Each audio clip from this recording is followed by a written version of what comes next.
Feeling invisible after 50 doesn't mean you've lost your edge. It often means you've outgrown the roles that once made you visible.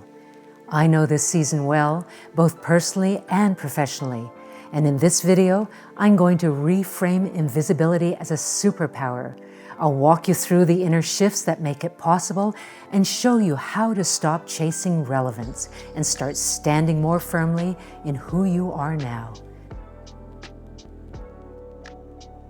I'm Dee Dee Sung, and this is Follow Your Lighthouse, where women over 50 navigate midlife transitions with clarity, courage, with purpose and grace.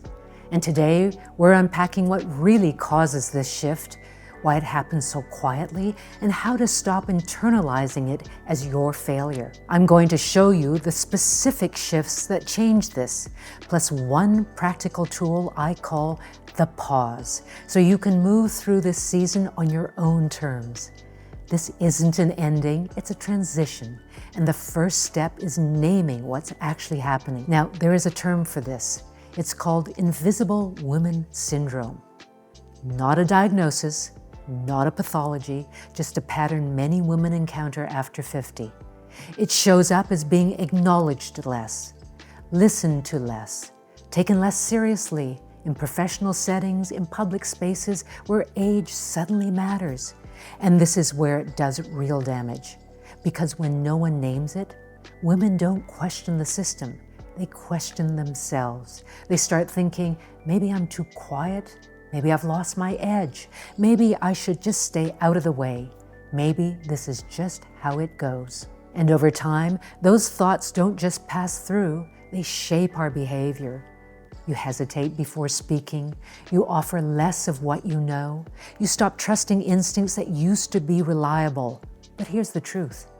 This isn't about your worth. It's about where attention is being placed. And here's the question worth sitting with.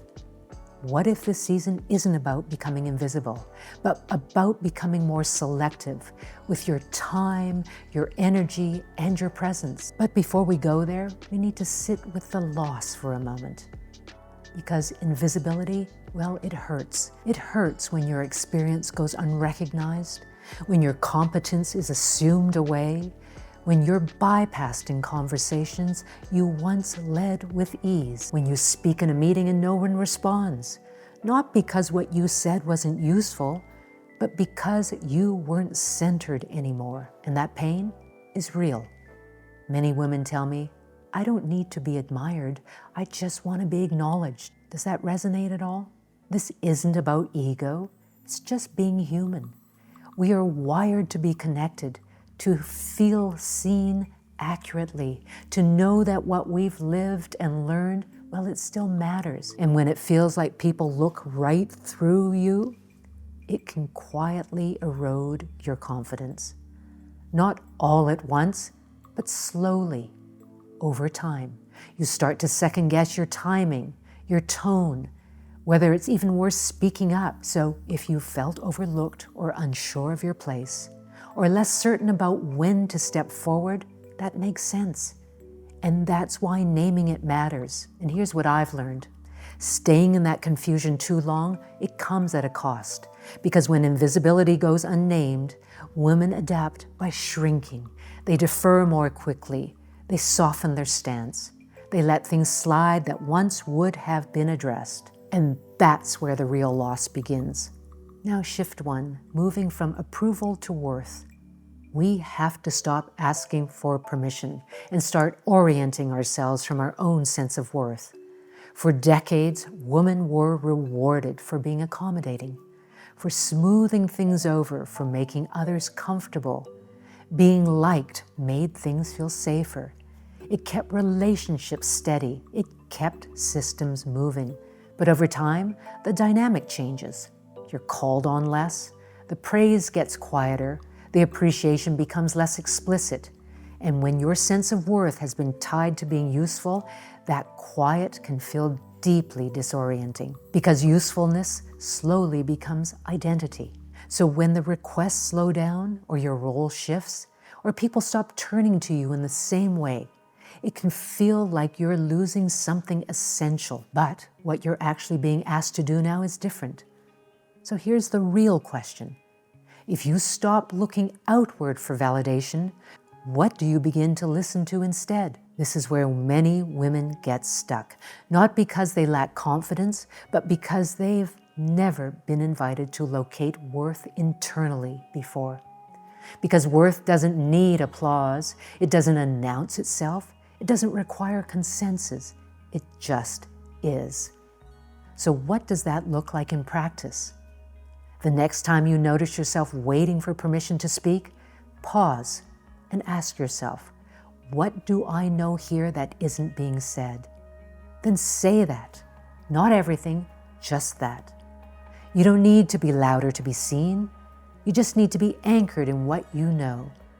And this is where visibility becomes a practice. Later, I'm going to share something I call the pause, a simple way of grounding yourself that changed how people respond to me.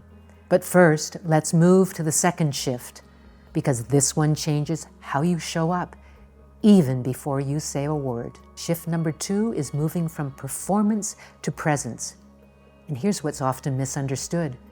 You didn't become invisible, you stopped performing. You stopped over-explaining. You stopped softening your tone just to keep the peace. And when the performance stops, people feel the shift, not because you disappeared, but because you stopped trying to manage how you're received. Presence is quieter than performance. It says, I'm not here to earn my place. I'm here to occupy it. Staying grounded in that can feel risky though. Silence feels awkward, especially if you've spent years keeping conversations moving, emotions regulated, and other people feeling comfortable. But this is where presence starts to do the work. The next time you speak, say one sentence less than you normally would, then stop. Let the silence sit. Performance works hard to convince, presence doesn't. Now, before we keep going, let's pause for just a second. Just take a moment to check in with yourself. If this is landing for you, then type in the comments, here, as in, I'm here, I'm present.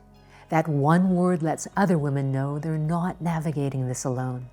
And if you're new to Follow Your Lighthouse, you're welcome to subscribe and stay with us here. Every week, I share grounded, practical guidance for midlife shifts so you can move forward with clarity and courage, not confusion. Now, I want to share a personal story with you. This was a conversation I had some time ago that has stayed with me. Someone I care about was upset with a boundary I had set. In the old me, I would have jumped in immediately. I would have over-explained myself, justified my decision, maybe even apologized just to make the tension go away. That was performance. That was me dancing to keep the peace. But this time, I caught myself. I said what I needed to say, and then I stopped. I let the silence sit. And I won't lie, it was challenging and very uncomfortable. My heart was pounding. I wanted to fill the space with words, to smooth it over, to fix it. But I didn't. I just breathed. And because I didn't rush in to manage the moment, the energy in the room shifted. The other person softened because they realized I wasn't fighting them. I was just standing firm. I didn't need to explain it further. I just needed to let it be said. And that brings me to the third shift, which is shift number 3, from visibility to impact. Visibility is about being seen. Impact is about being felt. In your 30s and 40s, being seen mattered. Now, being heard, being understood matters. You don't need everyone to notice you. You need the right people to feel the weight of what you bring. Your words land differently now because you're saying less and meaning more. What you have to say carries more weight. And this shift doesn't just change how others respond, it changes how you relate to yourself. You're not disappearing, you're becoming more deliberate about where you place yourself. You stop trying to make yourself smaller to belong. You conserve your energy. You choose where your presence actually matters. And that's not retreating, that's self-respect. So here's something to sit with this week. Ask yourself, where does my presence actually make a difference? Notice the people and places where you don't have to work so hard to be heard. Put more of yourself there. And for the situations you can't avoid, well, you don't need to leave them, but you can stop trying to win them over.